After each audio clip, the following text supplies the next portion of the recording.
What we can do is create our first grid. Now, if you're familiar with something like a Google Classroom, it's kind of like a class. It could be a class period. It could be for a specific course. Maybe you have a world history grid and you want all of your world history students to participate with it. However you choose to organize it, whether it's by a course or whether it's by a class period, it would be a grid. And to get started, we'll simply click on My Grids and then add a new grid. And what you would need to do then is put in a name. So maybe you would want to put in your course name and a class period. Maybe you just want your name of your course, whatever it might be. So I could maybe say like Online PD. What I would do next then is choose a grid type. And what we recommend that you do is you choose a school email.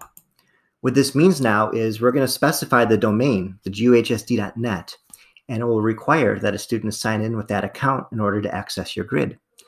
This is good for accountability as well as knowing who's in and doing work with your grids and your assignments. So click the school email. If you'd like to, you can customize your grid code. What you notice here is defaulting to Tech 7954. Maybe you want to do, something that's your name, maybe the school, maybe the class name and the class period. And if it's available, you can go ahead and use it. I'm going to leave it as a default here since we're just illustrating how this works. You'll hit next. What you need to do then is you need to put in, if you haven't done so already, the suffix of your email address. And so in this case, it would be the guhsd.net. Once you have that in there, that means the student has to be signed in with that account in order to access the grid. And you'll hit next. What you'll see here now is the grid is done and it's ready to go. You'll be able to see the address for the grid. At this point, if you like to, you can copy this and paste it as a hyperlink into a Google Doc. If you like, you could also get an embed code, which we'll talk more about later on.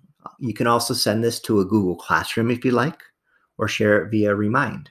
Many of these are tools that teachers in our districts use, and so these might be helpful things for you. If you're not ready to share or sign yet, because we haven't gotten there yet with our online PD, there are ways to come back to this and get it. So what we'll do next then is go to our grid. Now that we've done this, you'll see the grid has been created, and you'll see there's a default picture. Again, you'll see the flip code. What I can do now is I can go ahead and I can do some editing of my grid. I can change the name and I can change the code if I'd like. I can also go in and change some default types of features if I'd like to for my grid. I could also personalize it and update the picture, and there's also some other pictures that maybe I would find to be a little bit better, and I can choose to use those too, and then I can simply hit update. You'll also notice that you have what's an option that's called add a co-pilot. And a co-pilot would be basically a co-teacher. So maybe you co-teach a course with someone and you want that colleague to have access to the grid where the colleague can make topics and also access the work. Maybe you have a special ed or EL support provider that wants to keep tabs and support students in your class that you have. They could also be a co-pilot. What we'll ask you to do, please, is make guhsd tech at guhsd.net a co-pilot. And the reason for this is if you run into any troubles during the course of the school year, we can get in and help you a little bit easier. So you simply do this and click on Invite.